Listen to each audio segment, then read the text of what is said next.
Actually, I take that. I don't have it on HD DVD. And that's something that died out real quick. And a lot of people don't know about HD DVD whatsoever. You know what's funny? Quick tangent. Yes. When we were doing the wars, there had to have been a name for that. Format wars. Yeah, the format wars. Yeah. I betted on HD DVD. So did I. Right? And it was because of the Warner Brothers exclusivity before they realized that. Because they had, and again, it's probably this franchise that they were exclusive on there at the beginning. So here's my point. One of our favorite movies of all time. Do you know what I'm about to show? I don't. Is it Harry Potter? Of course. So let's say you're watching this movie on Netflix. What you think you're watching is this, the Blu-ray. This is my UK copy. I don't know if I've ever shown you this. So it has the alternate box art, and it is different slightly. You might even think you're watching the UHD version, the 4K, because it says 4K. It says 4K. You're not watching this version of the movie. No. Now, some people are going to watch this and say, it's all the same fucking movie. You might think you have some validity with these two copies. This, if you're going to put in the DVD of your favorite movie in 2021, I'm going to take the DVD and I'm going to beat you to death with it. Unless it's not released on Blu-ray, and this is the snob coming out of me, because it's going to come out pretty hard at this point. I don't know what the fuck you're doing, because it looks terrible. You are paying $15 a month, so what's 15 times 12? You're paying almost, $200 a year for shit. It looks like shit. And on top of that, let's get fucking real. Netflix is not the only streaming service you have. So you're using Hulu for $20 to $40 a month on top of that. So by compounding all of these costs, which don't even have every movie I want on there to begin with, I'm spending so much more money on subscriptions per month than per disc that I'm going to own for the rest of my fucking life. Oh, yeah. I don't want the WordPad file that I'm going to click the movie that I want to watch and go through. If I'm going to pay that price, I'm going to take the cheaper route and own it for $20 over time. Yeah, and you guess own what? it. It's the best It's version yours. of it. You can't take it off the service when you feel like it. The audio doesn't have to catch up with the video and checkerboard in between. Yeah. You don't have the version of the movie that got edited because somebody got canceled or some fucking shit. Or George Lucas decided that somebody needed to say McClunky. You guys know about this? I don't even know if you know about this. I know about McClunky. But George Lucas literally came along and was like, the movie's not complete. Not final George Lucas impression there. Sorry, I didn't have time to practice. But he's like, the movie's not complete. I must add something else to it. And for some reason, they let him come back into the studio and touch a computer, even though he has no rights over those movies anymore. And he made Greedo say McClunky before shooting at Han, which of course Han ends up shooting him, which that's a whole nother thing.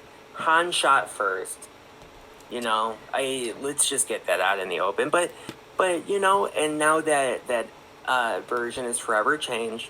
And I don't want to get off on a tangent here, but if you're into social media, if you're into physical media, you might even own the original undoctored versions of the original Star Wars trilogy. The only way to watch them is by physically owning them. Is another good segue here. And this is going to go really, really hand in hand, man. I wish I had something smoother that I wasn't going to have to edit out or come up with on the spot, but let's see. So as Brandon has very eloquently pointed out, being the Star Wars fan that he is and I am, there's so many variations of Star Wars, So you have the original cut, but from 97 up until, what, 2017? When did they put it on Disney Plus? I don't remember when it was on Disney Plus. Is when they added McClunky. Or was that for don't shoot me if I'm wrong about this, but 2020. Was it 2020? Okay. So either that or late 2019. Then that's Disney Plus, I don't think launched until 2020. Oh, I don't even know. But anyway, see, that's how much I care about these streaming services. I don't. But I sure as fuck know the dates of the releases for these Star Wars movies. So from 97 and on, for that special edition, you can't get them. Unless you get them on VHS, Laserdisc, or you have the special edition DVDs of a second re-release. Even to this point, so we have the original releases of the prequel trilogy on DVD. I'm sure you have these exact same versions, Brandon. And then we have the first like Big Daddy DVD release of Star Wars at that time for the original trilogy. This was the best you were gonna get, and this is what a lot of people of our age grew up with. I wasn't obviously around in the 70s and 80s. So you weren't. I know, it would seem that I was. But this is what we grew up with, and it's still not the version that I prefer. If you go down the line of Star Wars releases, I have my other Blu-ray set somewhere, but this is just the one that I have quickly. Oh, God. I know, right? You could write a book about those releases right there. I have those as well. I have the original releases too, but they're somewhere hidden. But my point is, every single version of this same movie in a different quality also sports a much different problem that happened with DVD, that continued to Blu-ray, that's continued to 4K, that has continued to streaming, is the loss of special features. Every release of every Harry Potter, Star Wars, because I own them across multiple formats, you upgrade as you go along. The extras are different from version to version. I would think that my 1080p Blu-ray copy at that time, let's just say, for example, was going to have every special feature that the Harry Potter DVDs had. They don't. And it gets even worse if you buy the collections. The UK version... Where am I going to put this shit? The UK version of the Harry Potter release originally, which is what I have here, contains all of the special features for the DVDs and the Blu-rays. And it cost me $50 at the time. The American release was the movies only, had no special features, cost $100. It was straight garbage. And even on the 4K sets of Harry Potter, it's not the same special features as the original Blu-rays or DVDs. It's like a documentary series 10 years later that they did. So every release is different, but what's one constant theme across owning it that you're going to see? I can fucking watch them without going on YouTube and watching a mirrored copy with a background with the audio sped up to avoid copyright issues. Because that's where your features, your special features are relegated to. Commentary track, forget it. It doesn't exist. Nope. And I remember having this conversation with you, I don't know, a year ago or so. Yeah. And I was like, you don't get commentary anymore. And I'm a big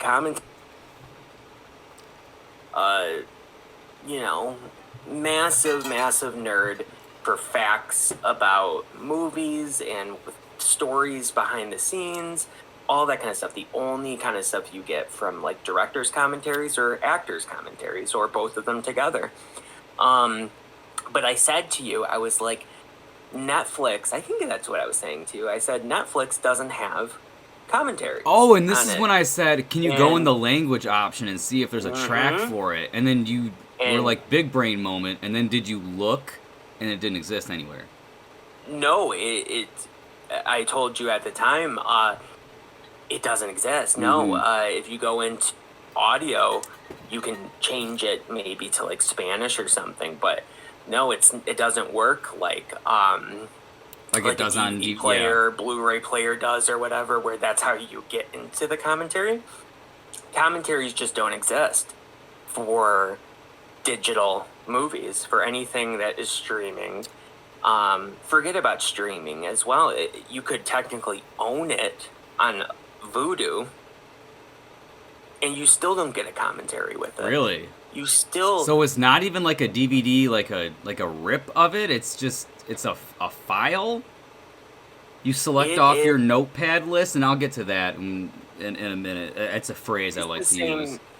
It's the same thing as Netflix. You just technically own it, and it's not going to disappear on you. Okay.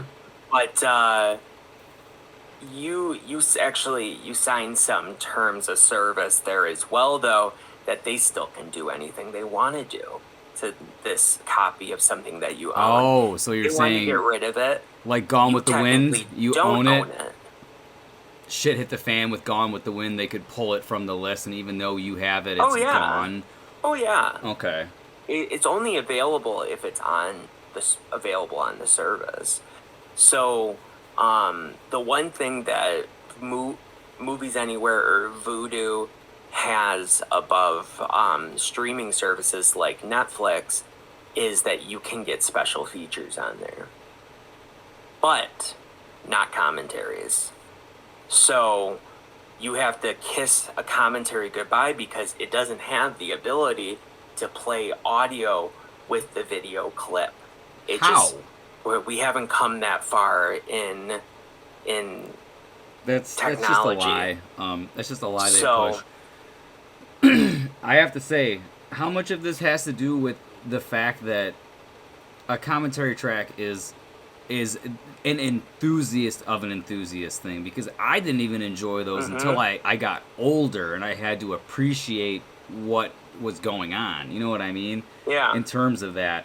Like, maybe, for example, I didn't even care about the commentaries and the Harry Potter discs until I was at least maybe like 16 or 17, when I was old enough to realize that there's something behind it more than just the entertainment for the 2.5 hours I'm watching the movie.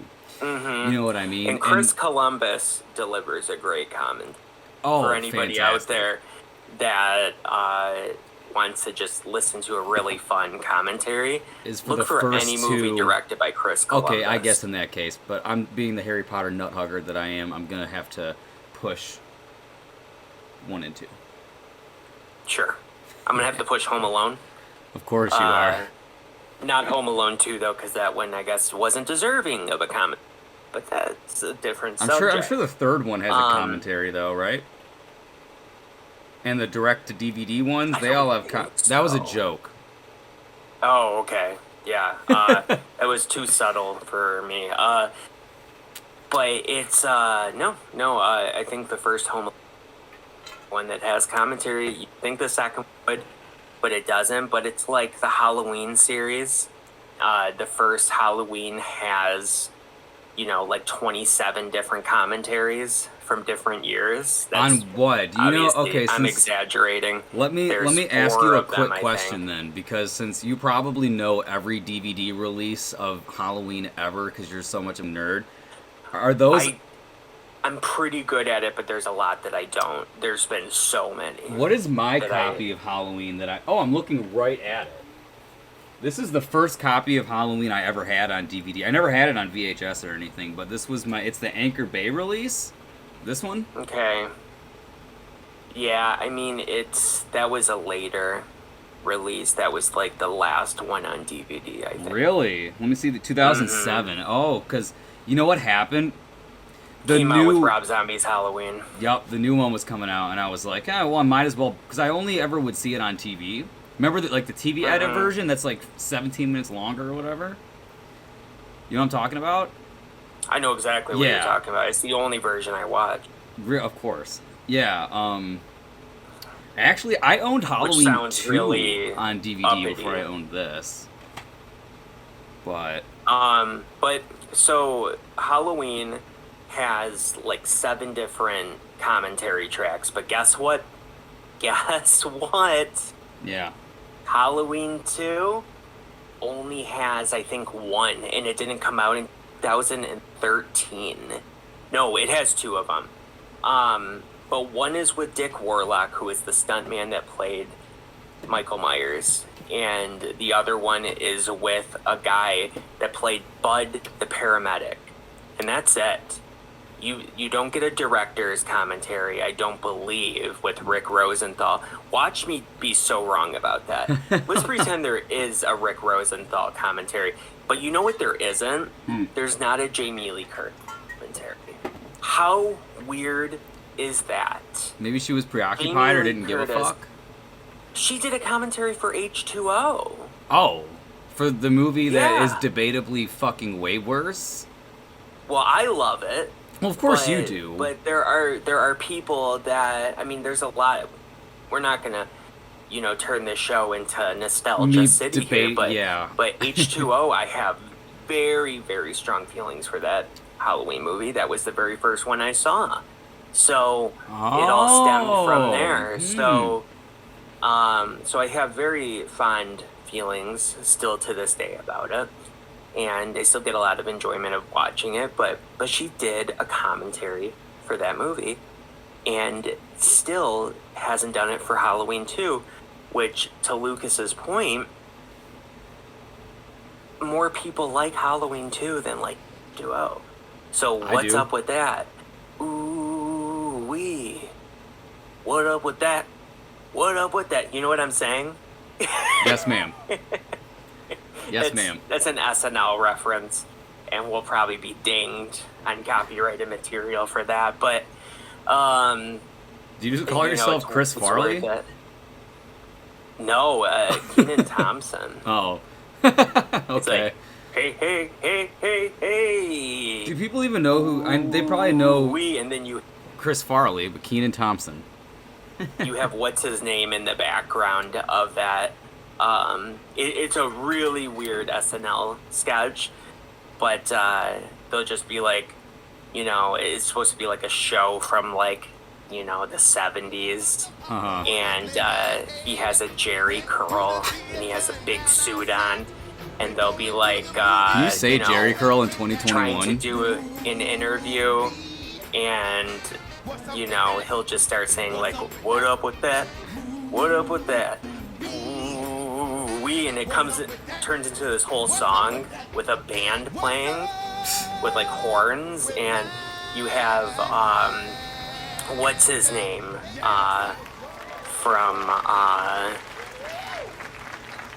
oh god, it's right on the tip of my tongue. The show, the show Ted Lasso. Who is the guy? So, Okay, this is the biggest tangent that you have gone on this whole time. you know what? You deal with it, you son of a bitch.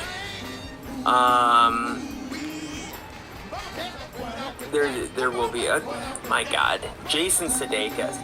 He's in the background wearing a tracksuit, and while the song is playing, the what up with that? What up with that? He is in there like doing the Running Man in the background, and then once the music stops, he sits down. It's weird, and I'm sure all of this will be cut out, but if any of it makes it in, go watch that sketch, people. It's called What's Up With That. And that's what's up with But that. indeed. But we were talking about something, and I can't remember. Commentary what tracks it of was. H2O Oh, my and God. H2. So watch everything get cut right up until now, where I say, unfortunately, when Halloween 2018 came out on 4K and physical media, it doesn't have any commentary tracks at all. It was a brand new movie at the time, and they did not even have commentary on the disc. So, unfortunately, and it really pains me to say it, I sound like I'm about to cry. You do. I think that we're moving in a direction where there's not going to be comments anymore. Well, Because I mean, they still haven't done it. commentary, and again, from an enthusiast is an enthusiast of an enthusiast thing, because like I have to really like the movie to want to listen to the entire commentary track. I get that. Like for Yeah. example, let me look at a random DVD on my shelf over here. I don't think that I want to watch the entire commentary track to Victor Frankenstein. I don't even know what that is. It is the Daniel Radcliffe and James McAvoy Oh, Jesus Christ. movie that I bought only because Oh, Daniel Radcliffe is in no. it. Yeah. Yeah, okay. No. And that I like Not cheesy at all. horror movies too. Guilty pleasures movies. I'm not gonna touch that fucking commentary track. And even for movies that I do like, again, I'm just gonna look over at the list. Shit. The more, you know what? Maybe you have a point, because I am looking at my movie shelf over here. You guys can't see it, but I am. And the more I look at each movie, I'm like, oh, I don't want to watch the commentary for The Grinch. But then it's like, you know what? Jim Carrey went through so much shit to make that movie. That could be a really good commentary, depending on who's in it. And then I think, do I want to see the commentary for Spaceballs? Well, maybe I do. Mel Brooks is fucking hilarious. The more I look at these movies on this shelf, I try to pick out ones that I wouldn't think would be too much. Charlie and the fucking Chocolate Factory. You know what? Fine. I'll listen to Tim Burton talk about it. And I don't even give a fuck about that movie. You know? So it's like... maybe it is... You don't know what you got till it's gone then, Brandon. Yeah, it's also... It can be a bit like a... You know... I'm usually not this much of an idiot, everybody, but... what are they called? A time capsule. It's a bit of a time capsule. If you go, and I didn't know this at the time, I found it out like 20 minutes in. If you go and watch the commentary track for Scream, the original Scream, or Scream 2, they recorded that commentary before the movie was released. Oh, that's awesome. Really, really cool. Especially for Scream, because they had no idea that it was going to be that cult fucking phenomenon that it was. Yeah. No ideas. And what's cool about the first one's commentary, I'm kind of actually, dude, I'm not going to lie, I wonder if like the camera can pick it up. Yeah, I'm getting goosebumps thinking about them like talking about it before its success. Yeah, that's pretty cool. So cool too. It's the you know what? That is the nerdiest fucking shit that you possibly could have caught on camera. I'm getting goosebumps over the Scream audio. Yes. Oh, Yes, ma'am. It's the two perfect people that are in it too, because it's Wes Craven, Uh-huh. the director, and it's Kevin Williamson, the writer. And so it's the two people that are to receive the highest It's their brainchild. accolades for it being such a success, and they have no clue. They're like, you know, they're talking about the movie. They're like, hey, this happened, whatever. And they have no clue what is waiting for them right around the corner. Oh, how You know, how know. cute, endearing, for a lack of a better word. It's very cool. Yeah. The movie came out in of '96, and I judging by what I experienced in the commentary, I would say they probably recorded the commentary in November, maybe October. But yeah, it's very cool. I would suggest anybody to go check it out. And it was the same for Scream 2 as well. That one, it's not quite as cool and wholesome, just because they had already known what Scream would become.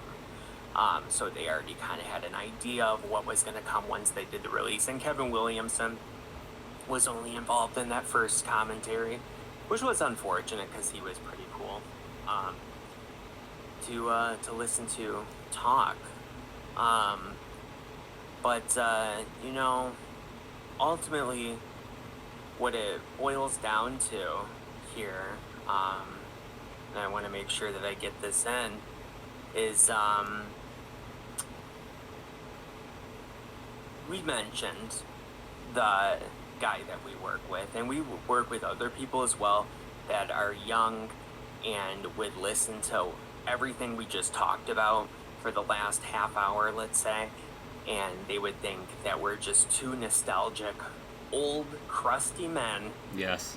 Just thinking back on their heyday and, you know, just thinking like, oh, that's sad, you know, because they don't get it. They don't get it. They're fine with games that they don't actually own, that they're just streaming on. They're fine with subpar quality video that they're streaming, Netflix or whatever, you name it. They don't get it. They don't care about the extras. They don't care about the commentary. They just don't get it. Which is strange because I get everything. That's a bit of a joke, but I think you get what I mean, right? Like, I get records. I was not alive for that period of time, but I get it. I get it. 100%. You know? 8 tracks, whatever other old technology is, there's a lot of it that I get. That doesn't mean that I would necessarily purchase it myself, but a lot of it I get. Sneak preview for episode 2. Anyway, so, the thing is that we're now at a point where a lot of people it's a mixture of not getting it, it's a mixture of not caring, it's a mixture of, you know, good enough, right? Like, things are just good enough. For the longest time, we touched on this, for the longest time, it was all about what is the next best thing, right? There was Beta, is that what they were called? Betamax? Yep. So there was Betamax. There was, for some reason, every time I say that, I think big puffy white guy, Baymax from what? From that one Disney movie. I don't know what the fuck you're talking about. It's like it's a superhero movie, Disney movie. Big Hero 6? Is that what it's called? Big Hero 6. Okay. I think of the big puffy robot. All right, Anyway. I don't, but continue. Okay, so that was before our time, but Betamax, and then VHS, and then Laserdisc, and then DVD. I might have gotten that a bit mixed up. Laserdisc might have been before VHS or around the same time, whatever. Don't judge Early me. 90s. The point is that each one of those that I just named was an improvement. It was an improvement. And people were so damn excited when we went from DVDs to Blu-ray. I remember I used to belong to a Michael Myers forum page, which, whatever. We talked about the movies and the masks and, you know, all this kind of stuff. And somebody on there was posting pictures from their Blu-ray of Halloween. And for the first time ever, you could actually see Michael Myers' mask. As goofy as it sounds, you could see the details of his mask when he's standing outside the school. Yeah. And Laurie sees him. Because up until that point, you couldn't even make out if he was wearing the mask or not. Is that you bad? could tell it was him. Even are you saying on the Blu-ray was the first time, or the DVD? On the DVD. Okay. So on the DVD, you couldn't even tell if he was wearing a mask or not. The Blu-ray came out, and now not only could you tell he was wearing a mask, you could make out the details of the mask, and that was revolutionary, absolutely mind-blowing. I was like, I need a Blu-ray now, you know, and I thought that at the time I was kind of stupid, you know, more so than I am now, and I thought that just getting the Blu-ray alone would have been good enough. Oh, you mean like playing it on your 480i TV with your PS3? Yeah, is that what you're saying you were gonna do? exactly. Me too. I remember doing, because I had a PS3. No, I got my HD TV before my PS3, but I remember thinking that you could just play a Blu-ray through composite on a tube TV and you would still get some benefit. but it doesn't work that and way. I think that you do get a little bit, but Maybe minuscule, but very minuscule. You need the whole package. It was, the TV, the at the time probably plasma TV. Remember that? They're garbage too. You fucking breathe on them the wrong way, it could ruin the colors yeah. on them. Yeah. Oh god, they were always cracking and stuff. And then you needed the actual player, which at the time, in my memory, might deceive me, but at the time I remember going for every bit of $1,000. Yeah, the PS3 was the cheapest at $600. The PS3 was the cheaper option, and whatever though. Once you got it all together, it was pure magic. Well, guess what? That was the last time that anybody gave a shit, because besides us and a couple other fanatics, nobody cares about the upgrade from Blu-ray to 4K. Nobody. In the grand scheme of things, nobody. Even Lucas. And I don't want to throw you under the bus. You can, but... I had to on it. Yes, where I was he did. Check it out, trust me. And then you're like, I love it. And I'm like, I know. Right? And he's a bigger advocate than I am. So that's the thing. Well, again, too. You see this title up on the board here? The full title is The Death of Physical Media, a good enough mentality. And ultimately, that's what I mean. We hit a point where we became stagnant, where we don't care as a society. We don't care anymore about it getting better than Blu-ray. And I think that is why a lot of people don't care about the subpar quality when it comes to streaming. They're like, hey, Blu-ray's cool with me. That quality's fine with 1080p. Whatever. Hook me up with that. They don't care about, 3600p or, whatever it can possibly be when you have a 4K physical copy of 4K. Right. Because in order to obtain that same quality, you have to download it. It would have to be like a video game, which that's a whole different other subject, where the quality of your PS4, PS5, Xbox One, Xbox Series X, else, Series X, right here, baby.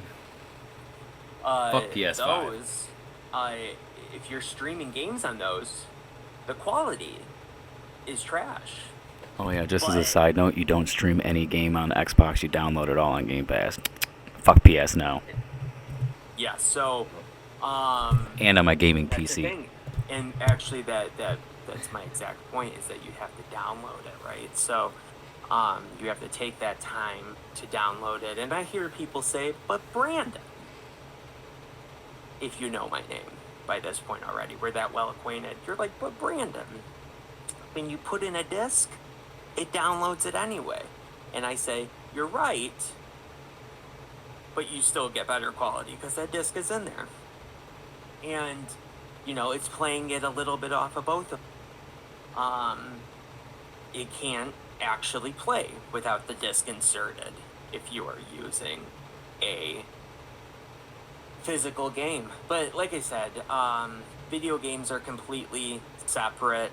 Not much separate, but pretty much. And we won't get into that and bore everybody, but even more so than we already do. I'm sorry? Even more so than we already do.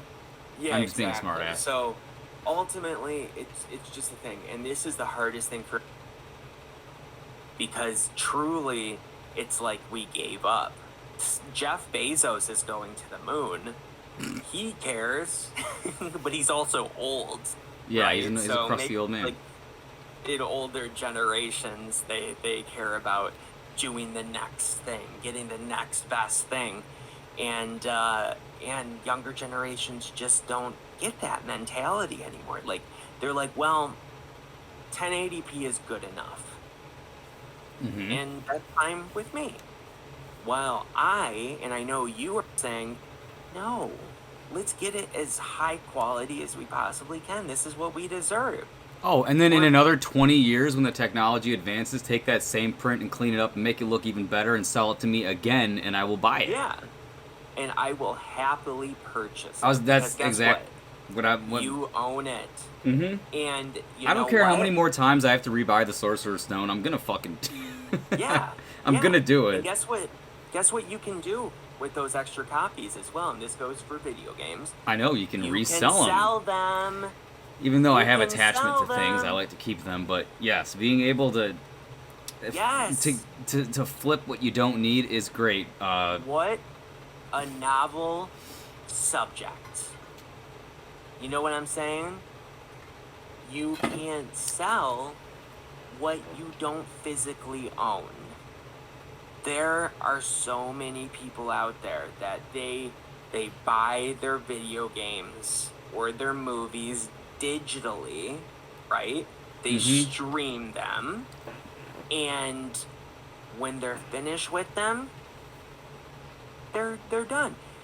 You pay the same amount of money that you do for a physical copy. And that is a discrepancy that has been fucking plaguing the digital market. I'm gonna say since the 360 days, because the 360 really pushed online gaming and started to change that landscape.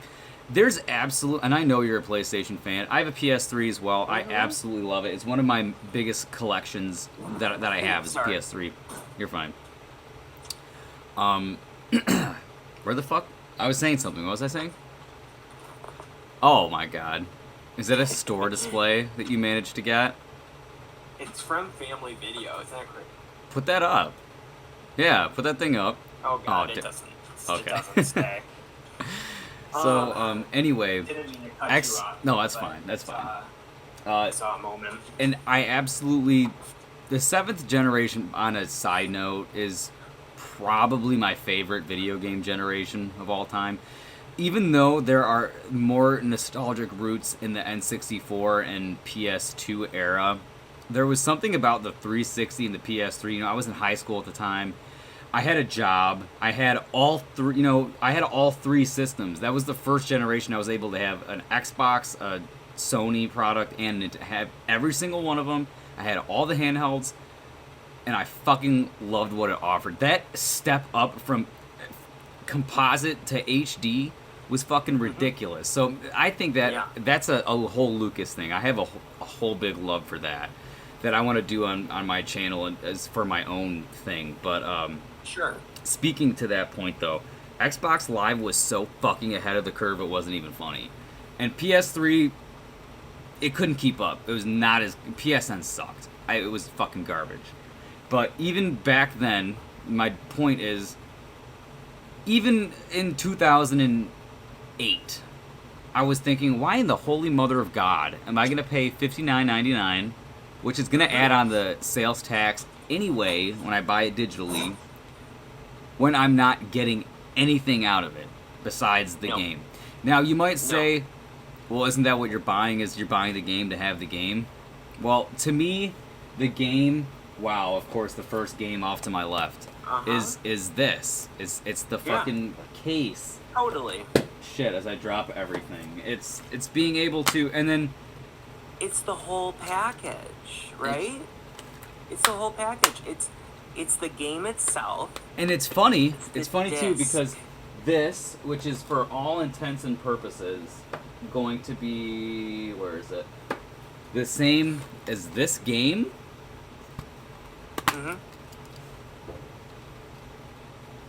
Just doesn't. It's there. You know what? And it's even worse on my PC, which offers the most superior version. But it's on what I like to call. It's on my WordPad file. You want to see my game list? Let me go open my text document. You can look at it. Yes. I don't care if the cover is next to it. It's not the same. And I am a big fan of Lucas not so much, which that's fine, you know, to each their own. I'm a big steelbook guy. Yeah. So for that, steelbooks, that is the whole experience. You know, it's not it's an experience. I sound so uppity and so like yes, you know what I mean? Like my tea with 2 lumps of sugar, please. You know, but it's an experience, baby. It's Yes. you know, it's the whole thing. I like looking at them. I like standing at, you know, and looking at my shelf. You know, it makes me sound strange. I don't spend a whole lot of time doing it, but I will sometimes, you know. I'll take a look at my shelf. It's like any collection, and I look at what I got going on there. You know, I'm like, look at that beautiful steelbook. And they're a bit of an investment as well, because you get it. It costs exactly the same amount. Actually, I shouldn't be saying this because I don't need more steelbook collectors out there in the world. It's hard enough as it is. But you pay the same amount of money.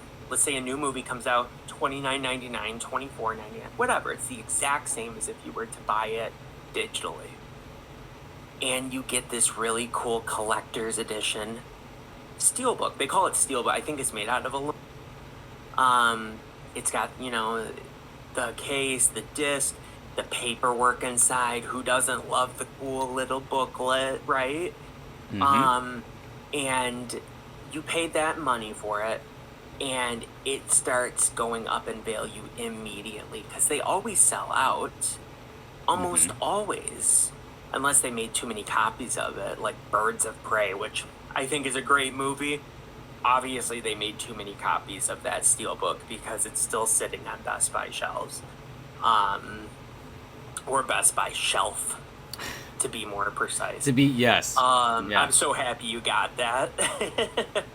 They don't even have shelves. They have an end cap that has 4 sides, and it's like new releases, and then like some of the popular stuff, like they always will have like a Harry Potter box set of some degree or Star Wars something, but yeah, for sure. Game of Thrones. Yeah.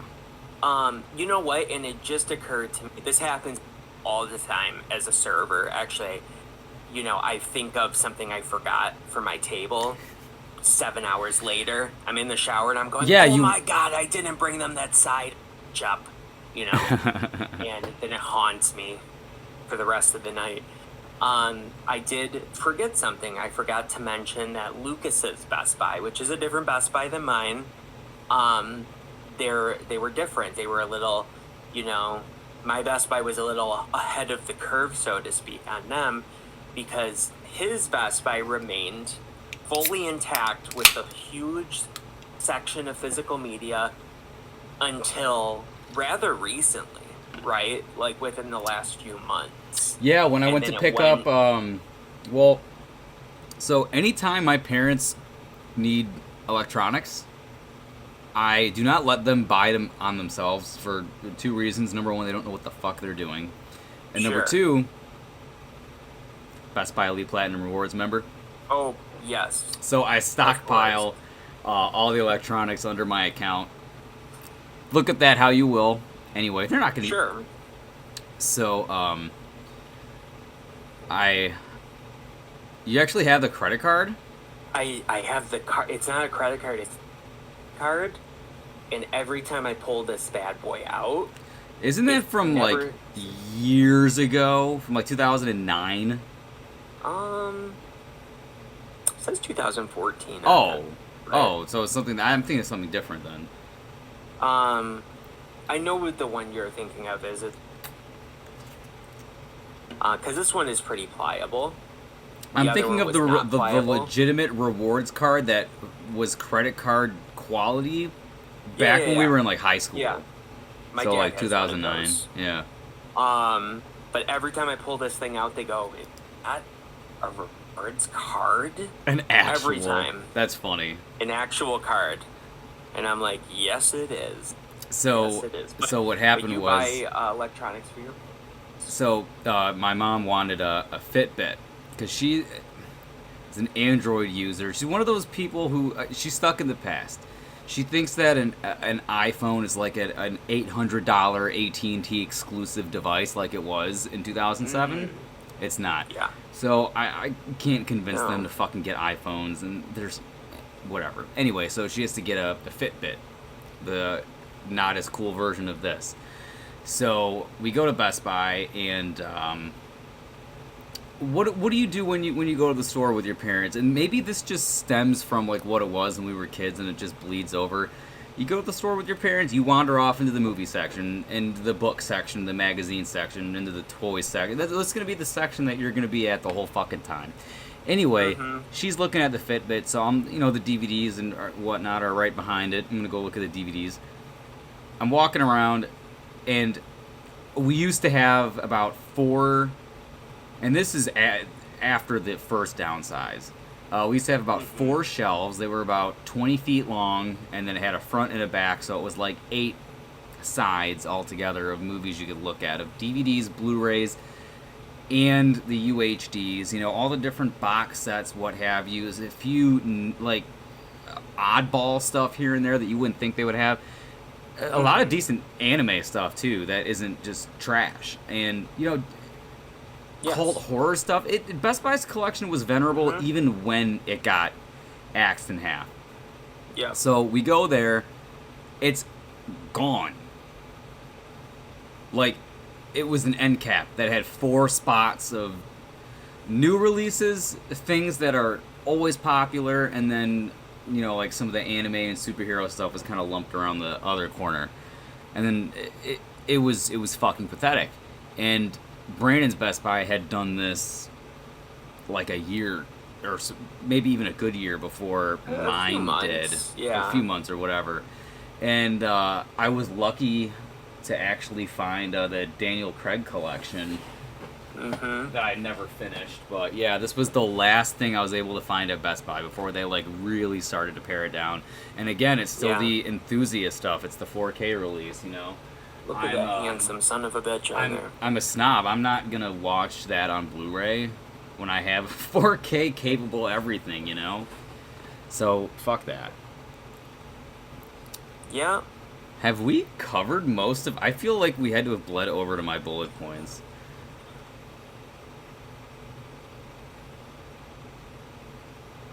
Wow, we actually talked about pretty much everything I wanted to say. So we have bullet points, obviously, like we mentioned before. And the only thing that we didn't talk about, I mean, we did do to some degree, but and I think that will be the last topic we cover, because I don't know if you noticed, we've been talking for 1 hour and 37 minutes on this recording alone. So right, yeah, we definitely have to bring it to a close. Because this is going to be a solid 3 hours of me combing through and editing and getting it all together. So this hour and a half will turn into 45 minutes probably. Yes, real quick. yes, ma'am. So what? There was something that I wanted to talk about. Yes. That we mentioned briefly. So we have bullet points, and the last one I want to bring up is very important. Arguably, down the line, is probably the most important, because what we were talking about previously is quality of life upgrades. Now, I'm getting pretty serious and charismatic about this because it's something that is near and dear to my heart. Because before we bring this up, let's have a sponsor. Let's have a transition to our sponsor, Zero Sugar Mountain Dew. It's got all the aspartame flavor you need. I hope you enjoy this Mountain Dew because you just got that one. What? They got it for free. They got that. Oh, the for free. My zero sugar plug. Yeah. Yeah, guys. I got it for free twice.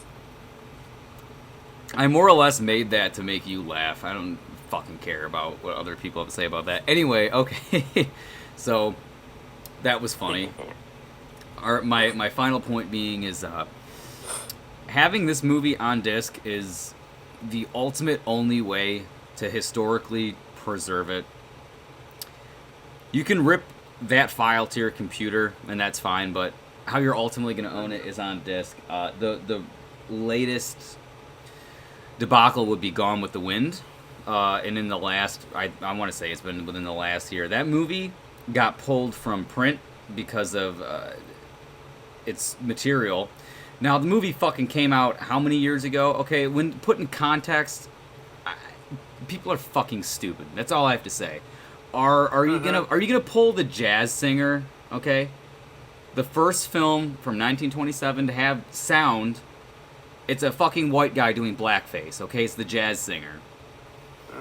Are we gonna pull that and then erase it from the history books and say, oh well, the guy did blackface, so this historical event in movies, we can't talk about it? Yeah, is there a sensitive undertone to it? It's 2021, okay? Everybody's sensitive about everything. But I'm not, when I talk about The Jazz Singer, I'm not talking about a white person trying to be a fucking black guy, okay? I'm talking about the fact that it's the first movie ever to have sound. That's important. Gone with the Wind. It's going to be important to some people. I personally don't care about the movie, but down the line, someone's going to want to buy that or stream it. You can't stream it or buy it. You got to go on eBay where it's costing you exorbitant amounts of money or pirate the movie. Okay? You have other small things where licenses expire for certain soundtracks. Movie soundtracks will change on Netflix over time. And it sounds like it's a subtle thing, but when you're a fucking enthusiast like me, if I turn on Harry Potter and I saw one frame or heard one note that was different for that movie, I'm not going to watch that version, to tell you the truth. And it's not like a video game where in order to preserve a cartridge-based game, the ROM needs to be ripped onto a computer, because I'm going to fucking tell you what. And this is a side tangent too, but your N64, your Super Nintendo, your NES, I'm willing to bet if it's not broken, it has a problem. They're shit. They're old. They're garbage. The N64. Let's not shit too much on that one. I know. Okay, the N64 is Brandon and mine, our first brand new system that we got as kids. It holds nostalgic value.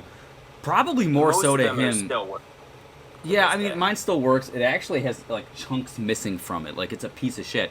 It still works, but especially in terms of the NES and Super Nintendo, if it doesn't have if it works, it has problems. It's gonna have some issue. Especially my NESs, you have to. Oh God. You have to clean the game almost every time you use it. You have to put the cartridge in and then pop it down at just the right angle with the right speed so the pin makes perfect contact. It sucks. So remember, you know this move? And then you find out further down the line it's not something that anybody knows anymore. That even doesn't really even do anything.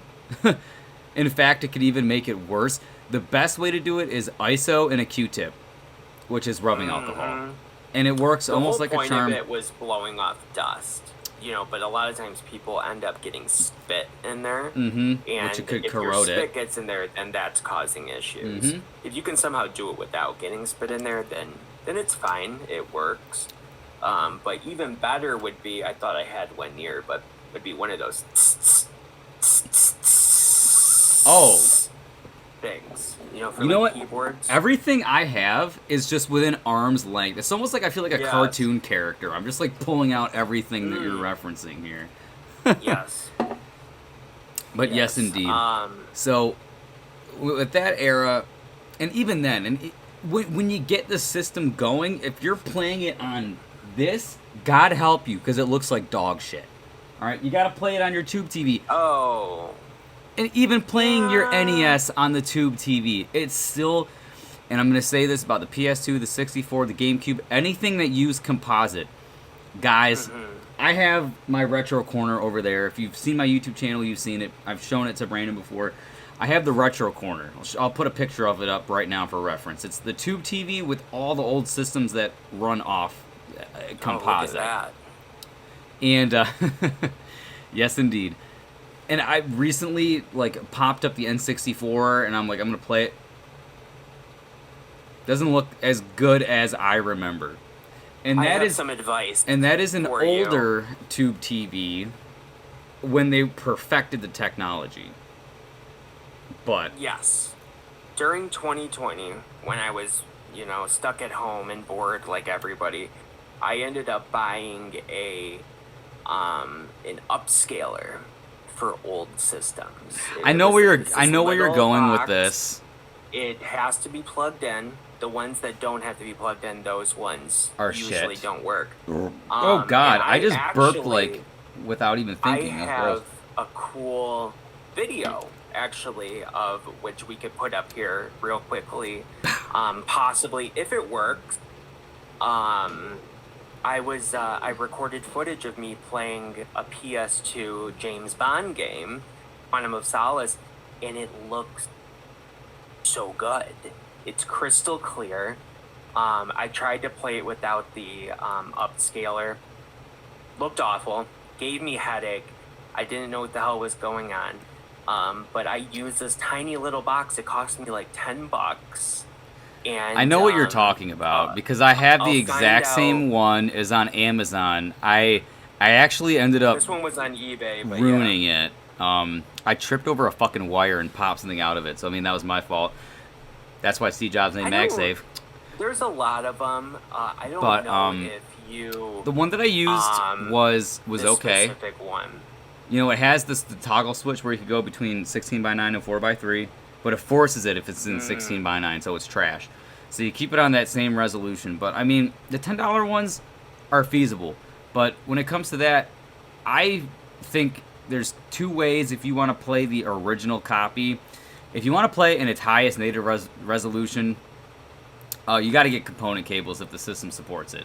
Like, for the Wii, I have component cables. That's how I play GameCube games in 480p, at least, on there. If it supports the progressive mode, it'll automatically start and gives you a message, which is really, and I have to say this, for Nintendo being so fucking behind the times, I don't know how they had a progressive mode on the GameCube in the mid-2000s, early 2000s, when it wasn't even coming close to standard.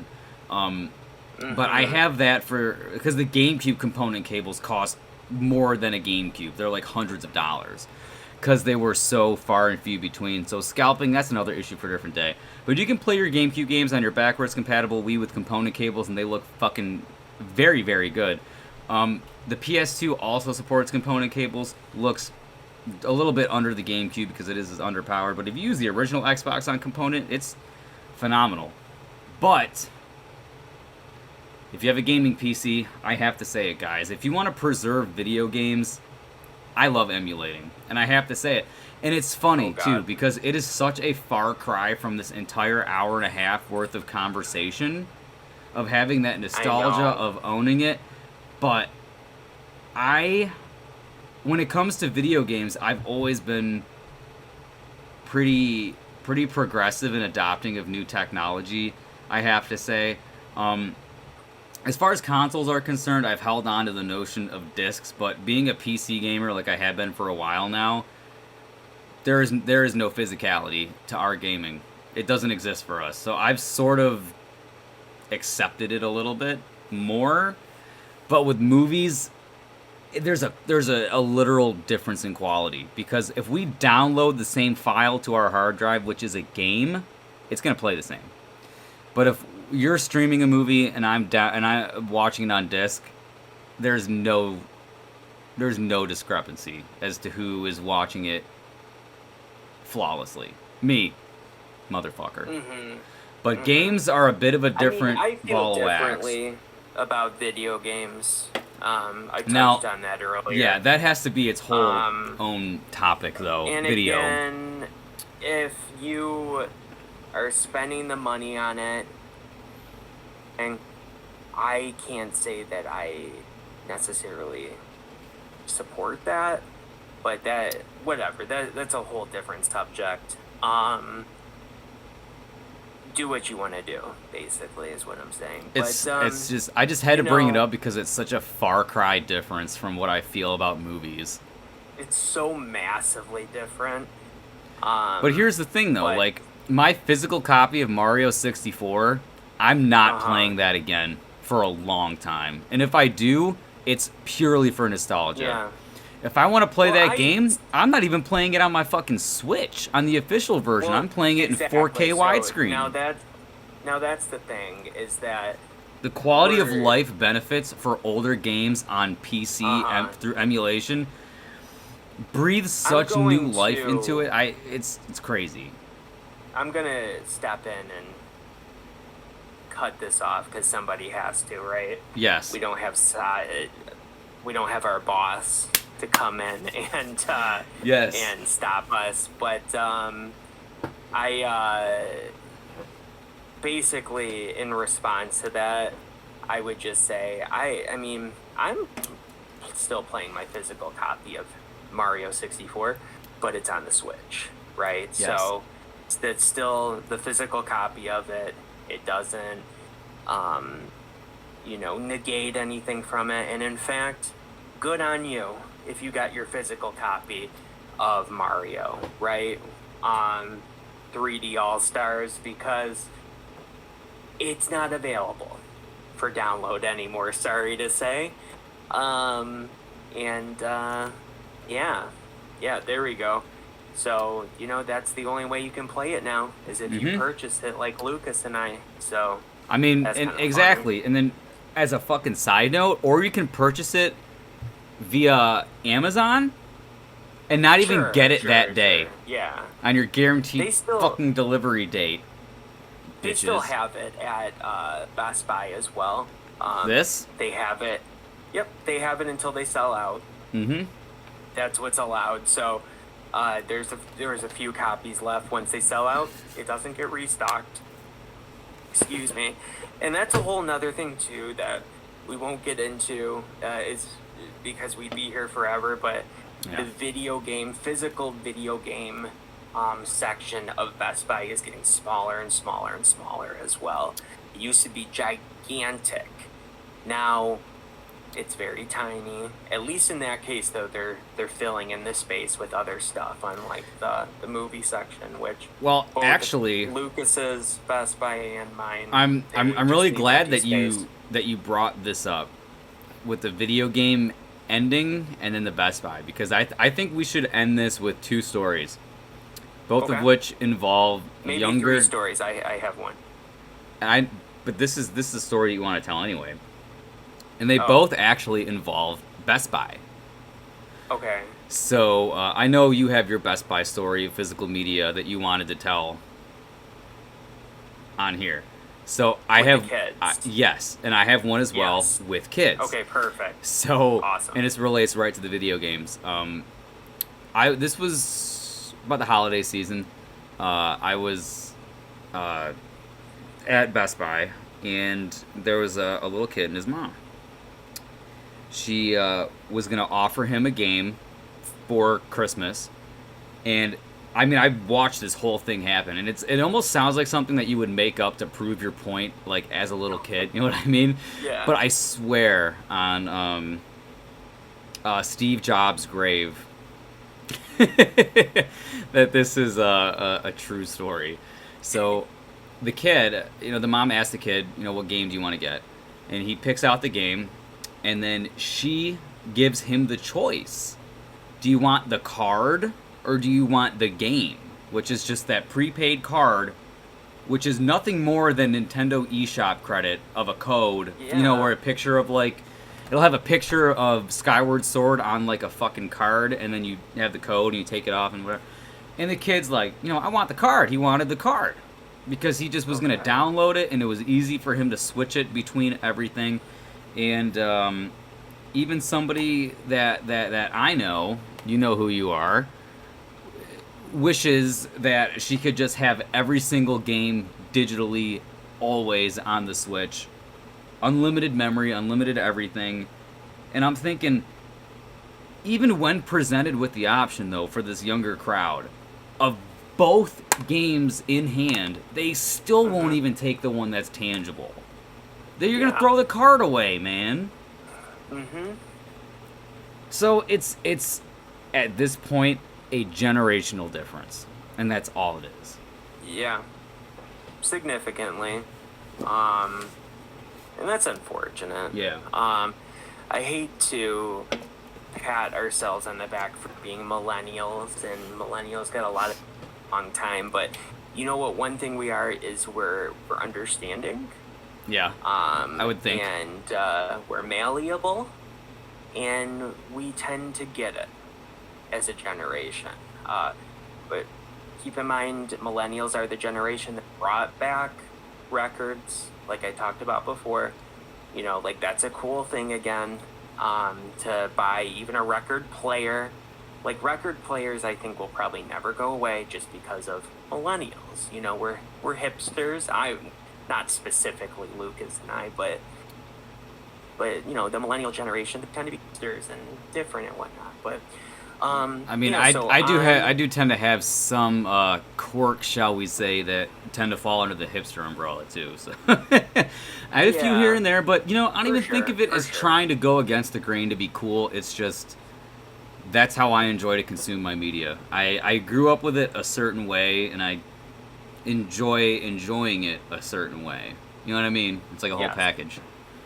Yes. So exactly, and that tends to be a lot of millennials. Again, millennials are not who we're talking about today, and we're not trying to shit on anybody. We want to be all inclusive and just try to educate and whatnot.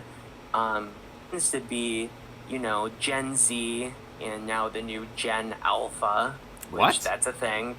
Mm-hmm. Wait, so hold on. But Gen Z are like the people that, like the younger ones at work that we end up talking to, right?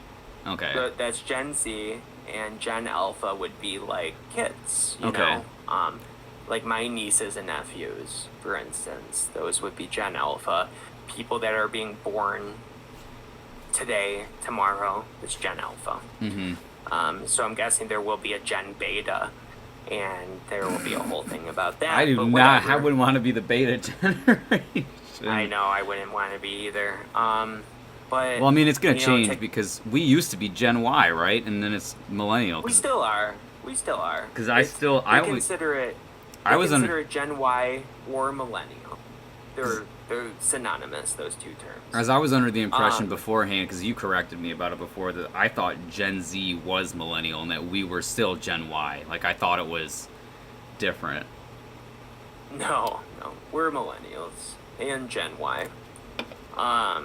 And that's it. There's different forms of it though. Like we work with a guy that we just worked with the other day who, side note, yelled at me about something, but whatever. God. You know, I'm like, I want to let the past go, and he probably won't watch this anyway, so that's fine.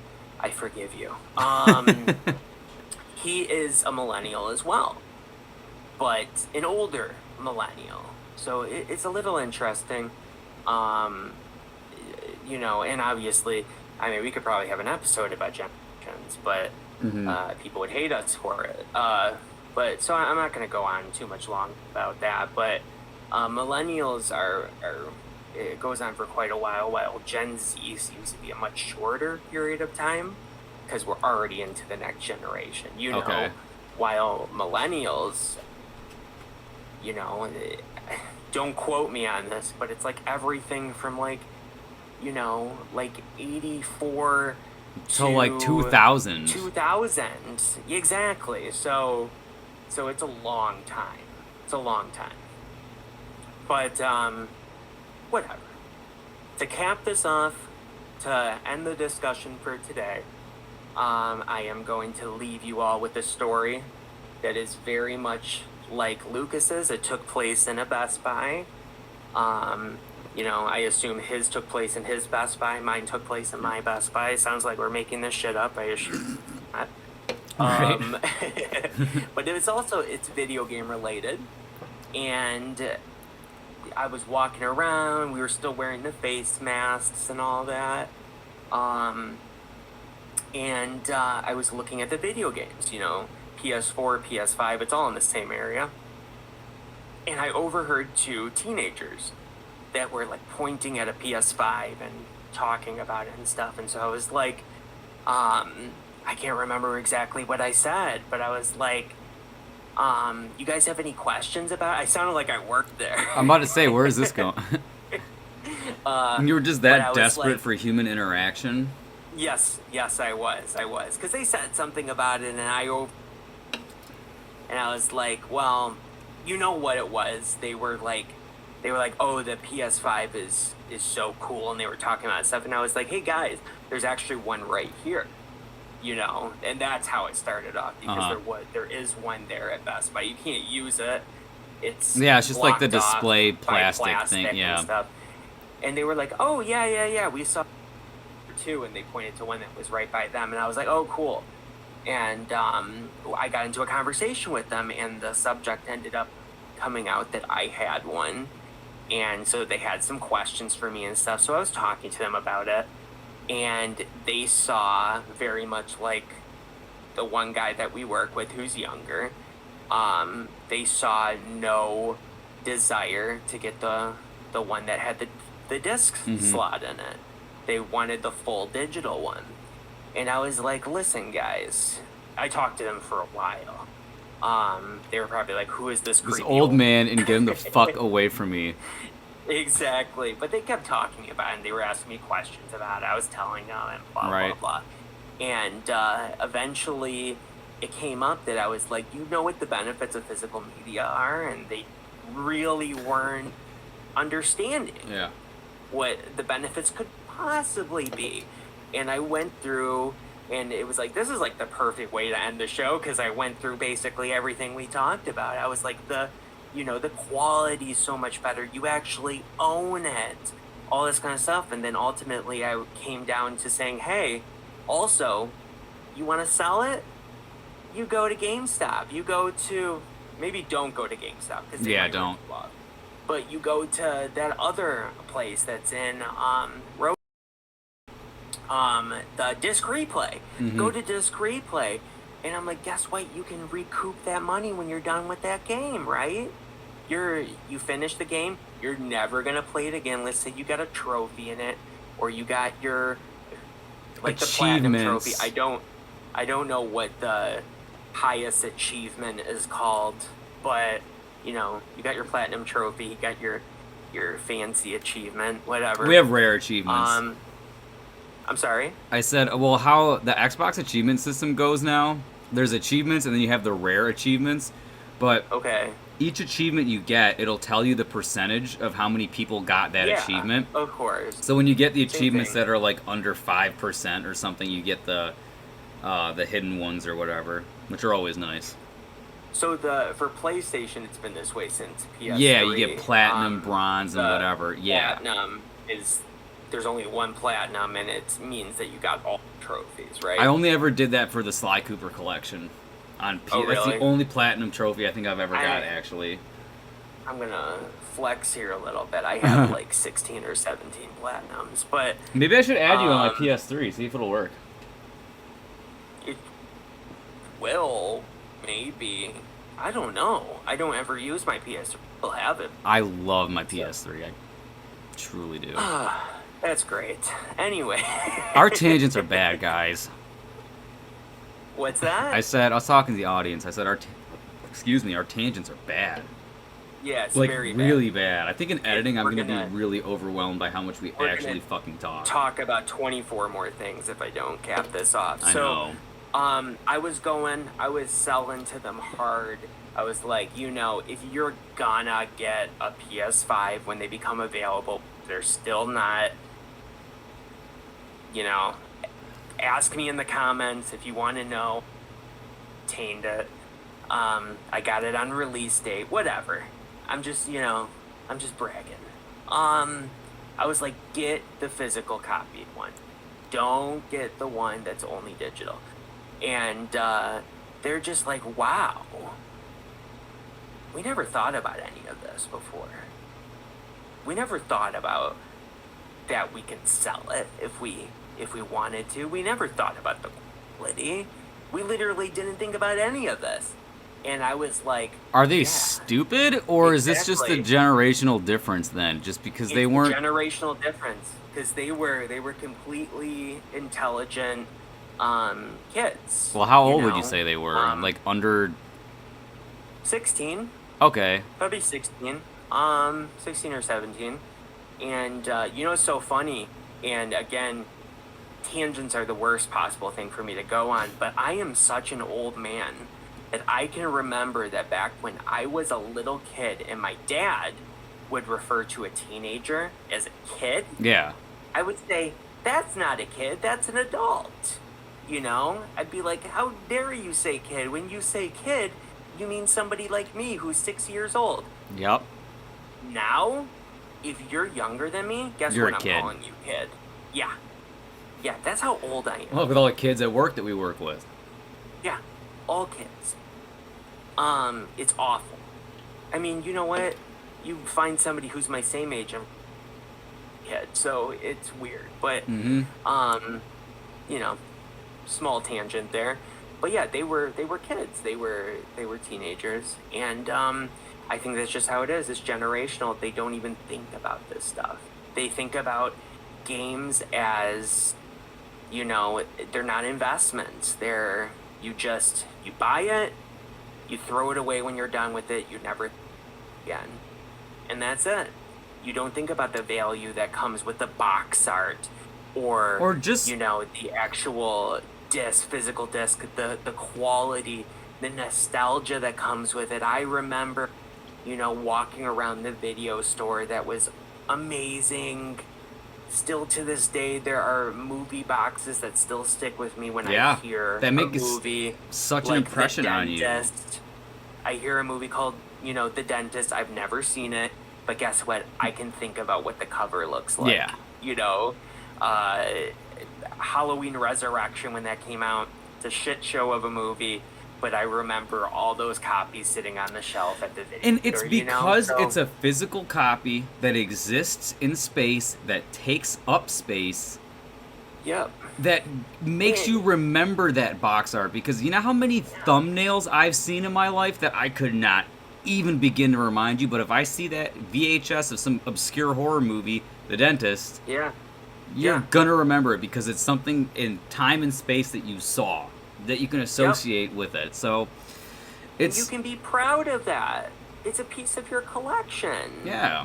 You know, you don't have that pride. You don't have any of that when you have just a digital copy of something. You just don't. It's disposable. And again, if you ever wanted to sell it, tough luck, because you can't sell that. Mm-hmm. Nobody wants even your system. If you sell your system, it doesn't make it more valuable when you go and sell it, because guess what? It's all connected to your sign-in name. Yeah, everything functions off of the cloud. It all comes with you when you leave it. So it's all coming off, and nobody can benefit from that stuff. So, you know, help out younger generation, right? Teach them the ways. Allow them to play old games that are like time capsules, or commentaries like we talked about before, that are like time capsules of the past. Mm-hmm. And, you know, you can't use YouTube for everything. I'm sorry, but... Was that a knock toward me? No. Oh. No, I'm just talking about people in general. Just, that's my addiction to YouTube, will, like, subconsciously, like, coming out. Like, I know I have a problem. I'm so addicted to YouTube. People will go and find everything on YouTube. And, you know, you can't use it for everything because it's, you know, it's... You know, instead of playing a full game, some people, and I mean, this might make me sound like, oh, well, no fucking shit. Everyone's known that, you know, for the last, I don't know how long. Some people won't even play a game anymore. They'll watch somebody else play the entire fucking thing. Yeah. And they're like, oh, I don't need to play the game. I already experienced it. I watched some... It's difficult. And skipping I don't even know what to say. Is also a thing these days as well, as kids don't want to watch cutscenes. And I'm all about cutscenes. There's an unspoken rule, you know? that the first time you play the game, the only time you skip them is on accident. Exactly. And there's also another unwritten rule, that the second time you play the game, if there are not skippable cutscenes, it's fucking sacrilege because they're assholes. I've seen this a million times. Oh yeah, it seems to be less common but yeah. Yeah. Well, you know, I think I covered everything that is any bullet points you weren't able to. No, well, to so did I. touch on At some all? capacity, it ended up just bleeding over into. I mean, it's all related. So It very much ended up being like mine as well. It all converged very well. And I don't know how interesting this is going to be to listen to, but I hope it's good. And let's give a little round of applause for Lucas for doing the editing of this video. yeah, it's gonna be a bitch. we've been talking just on this recording alone. It's been 2 hours and 8 minutes. Okay. Yeah, so we should probably bring it to an end, but thank you everyone for listening to. We really appreciate it. You're watching, yes, we do. You're listening, whatever, it really helps us out. I'm not going to be one of those guys that's like, hey, subscribe. But because it's so subscribe disingenuous. if you want. Subscribe, click that bell icon, right? Do whatever you want to do, what makes you feel good. And that we will both see you on the next one. All right? And we'll be here Stay to ramble. Cool. Stay cool, everybody. Stay cool, everybody. And, in conclusion, why are you still here? Come on, go home. Why are Bye, we guys. still here?